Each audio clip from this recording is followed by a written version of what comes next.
Welcome আরও একটা নতুন ভিডিওতে। আজকে আমরা পশ্চিমবঙ্গ মধ্যশিক্ষা পর্ষদের দেওয়া ক্লাস 9-এর ইংরেজি মডেল অ্যাক্টিভিটি টাস্ক পার্ট 2 আজকে আমরা আলোচনা করব।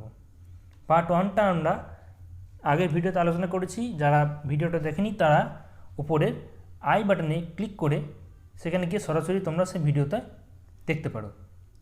তো চলে আসি আমরা পার্ট 2তে। পার্ট 2 এখানে প্রথমটা বলছে read the passage carefully and answer the questions that follows. প্যাসেজটা মন দিয়ে পড়ে প্রশ্নগুলো উত্তর দিতে বলছে। এখানে এই প্যাসেজটা তোমাদের টেক্সটের গল্প, তোমরা আগে পড়েছো। গল্পটার নাম হচ্ছে a day in the zoo, Gerald Malcolm ডারেলের লেখা। তো আরেকবার চট করে এই ছোট্ট প্যারাগ্রাফটা পড়ে নিই। The average zoo day begins just before dawn. চিড়িয়াখানার সাধারণ দিন শুরু হয় ভোরের ঠিক আগে। The sky will be slightly tint with yellow when you are awakened by the bird song. আকাশ তখন হলুদ আভায় সামান্য রঙিন হয়ে যায় যখন তোমার ঘুম ভেঙে যাবে। You can hear a robin singing. তুমি শুনতে পাবে রবিনের গান। You hear the rich fruity slightly hoarse cries of the turacos and a joyful blackbird. তুমি শুনতে পাবে টোরাক পাখিদের গম্ভীর ইঙ্গিতপূর্ণ এবং সামান্য কর্কশ চিৎকার এবং ব্ল্যাকবার্ড পাখির আনন্দমুখর গান। As the last of his song dies, তার গান যখন শেষ হয়, the white headed thrush burst into an excited cry. সাদা মাথাওয়ালা থ্রাস পাখিটি তখন প্রচণ্ড উত্তেজিত স্বরে চিৎকার করে ফেটে পড়ে। Looking out into the courtyard on the velvet green lawns, you can see an earnest group of peahens searching the dewy grass.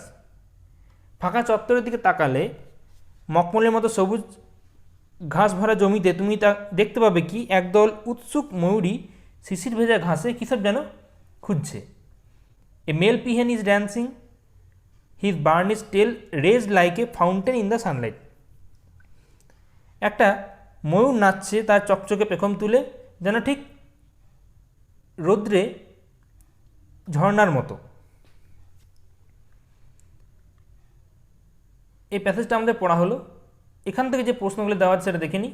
Activity 1, write the activities of the following birds. নিচে দেওয়া পাখিদের কাজকর্মগুলো সম্বন্ধে লিখতে বলছে। প্রথমটা বলছে white headed thrush. White head thrush কী করছিল আমরা দেখেছি এখানে। The white headed thrush burst into an excited cry. সাদা মাথাওয়ালা থ্রাস পাখিটি উত্তেজিত স্বরে চিৎকার করছিল। 2 নম্বর, গ্রুপ অফ পিহেন্স, একদল ময়ূরী কী করছে আমরা দেখেছি। A group of peahen is searching the dewy grass. শিশির ভেজা ঘাসে একদল ময়ূরী খুঁজছে, কিছু একটা যেন খুঁজছে। এ মেল পিহেন, একটা ময়ূর কী করছে। এ মেল পিহেন ইজ ড্যান্সিং, ময়ূরটি নাচছে। তা আমরা এখানে এগুলো পেয়েছি। অ্যাক্টিভিটি 1টা আমরা এভাবে সলভ করলাম। চলে আসে আমরা অ্যাক্টিভিটি 2তে। অ্যাক্টিভিটি 2তে বলছে write the correct alternative to fill in the blanks. নিচের শূন্যস্থানগুলো পূরণ করতে সঠিকটি বেছে নিয়ে লিখতে হবে। তো প্রথমটা বলেছে he dash am will is arrive here by tomorrow. সে আগামীকাল এখানে এসে পৌঁছাবে। তাহলে এখানে আগামীকাল টুমোরো এই কথাটা থেকে বুঝতে পারছি এটা ফিউচার ইনডেফিনাইট টেন্স। ভবিষ্যতে কোনো কাজ ঘটবে বোঝাবে, সেটা ফিউচার ইনডেফিনাইট টেন্সের মধ্যে পড়ে। তাহলে এখানে হি অ্যাম উইল ইজ 3টে অপশান আছে। হি এর পরে বসবে এখানে উইল, যেহেতু থার্ড পারসন সিঙ্গুলার হলে ফিউচার টেন্সে উইল বসে। তাহলে he will arrive here by tomorrow, সে আগামীকাল এখানে এসে পৌঁছাবে। Question number B, she dash is has or have been studying since morning. সে সকাল থেকে পড়ে চলেছে। এইরকম যে বাক্যগুলো হয় সেগুলো প্রেজেন্ট পারফেক্ট কন্টিনিউয়াস টেন্সের মধ্যে পড়ে। সাধারণত কোনো কাজ শুরু হয়েছে এবং বর্তমানে সেটা কিছুক্ষণ আগে শুরু হয়েছে এবং সেটা এখনও চলছে বোঝালে সেটা প্রেজেন্ট পারফেক্ট কন্টিনিউয়াস টেন্সের মধ্যে পড়ে। তাহলে এখানে অপশান দেওয়া আছে is, has or have.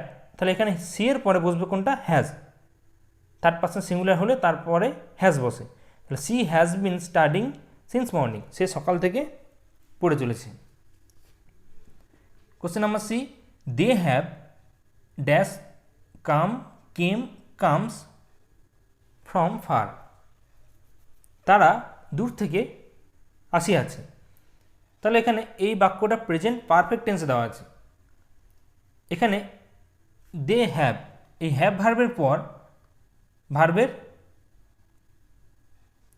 Third ফর্মটা বসবে, অর্থাৎ যেটা রুট ভার্ব, এখানে যে রুট ভার্ব সেটা দেওয়া হচ্ছে কাম। কাম হচ্ছে রুট ভার্ব, তার থার্ড ফর্ম কোনটা? কাম থেকে কেম সেকেন্ড ফর্ম, তারপর হচ্ছে থার্ড ফর্ম কাম। তাহলে এখানে দে কাম হবে, they have come from far, তারা দূর থেকে আসিয়াছে। Activity 3, write a letter to your friend within 100 words about the importance of reading newspaper. সংবাদপত্রের পড়ার উপযোগিতা বা প্রয়োজনীয়তা বা গুরুত্ব জানিয়ে 100টা শব্দের মধ্যে বন্ধুকে একটি চিঠি লিখতে বলা হয়েছে। ইউজ দ্য ফলোয়িং পয়েন্টস, নিচের পয়েন্টগুলোকে ব্যবহার করতে বলা হচ্ছে। পয়েন্টগুলো কী দিয়েছে? প্রোভাইড ইনফরমেশন, তথ্য সরবরাহ করে। ওয়াইডেন্স আউটলুক, দৃষ্টিভঙ্গির প্রসার ঘটায়। এনরিচেস নলেজ, জ্ঞান বাড়ায় বা জ্ঞানের প্রসার ঘটায়। গুড হ্যাবিট, ভালো অভ্যাস। তাহলে দেখে নিই অ্যাক্টিভিটি 3।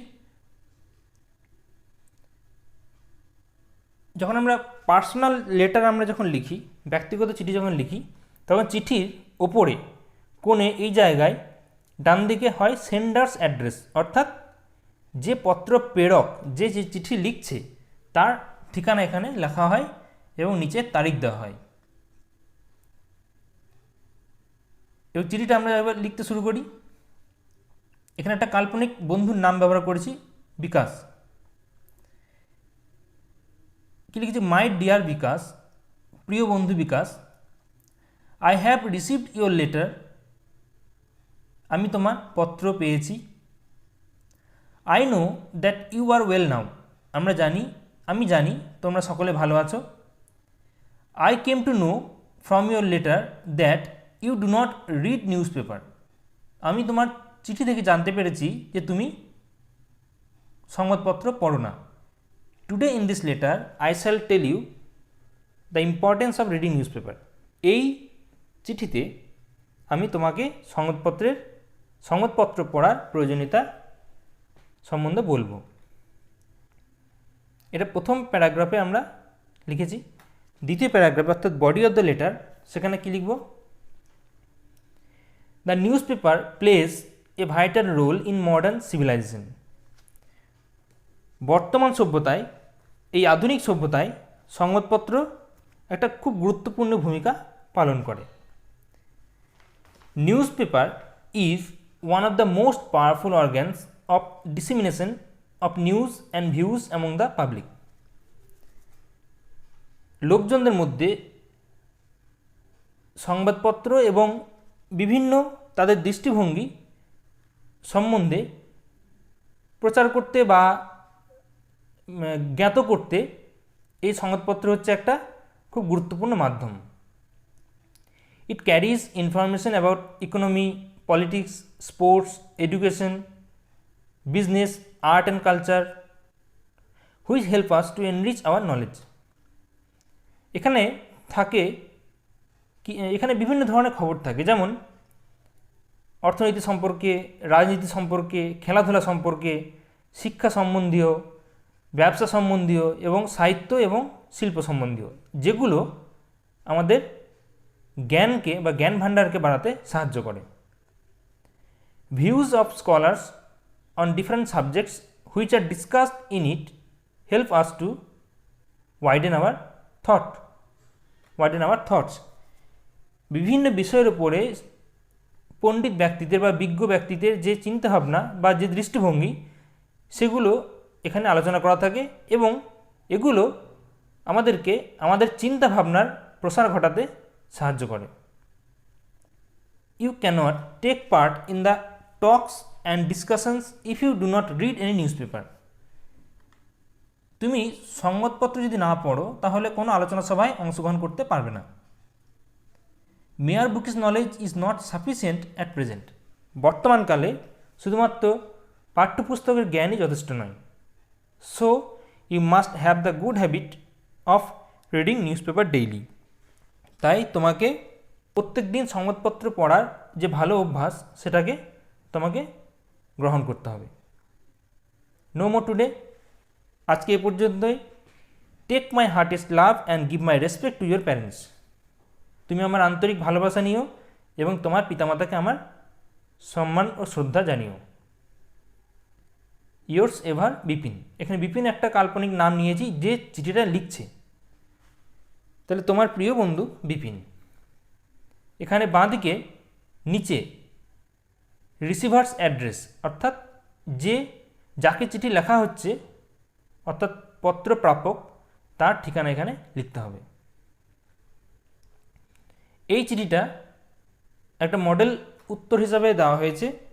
তোমরা চেষ্টা করবে, এটা তোমাদেরকে সাহায্য করবে চিঠিটা সম্বন্ধে ধারণা পেতে, এবং তোমরা চেষ্টা করবে চিঠিটাকে নিজের ভাষায় লিখতে, এবং তোমরা চিন্তাভাবনা করে তোমাদের নিজের দৃষ্টিভঙ্গি নিয়ে যেটা লিখবে দেখবে সেটাই তোমাদের বেস্ট উত্তর হবে।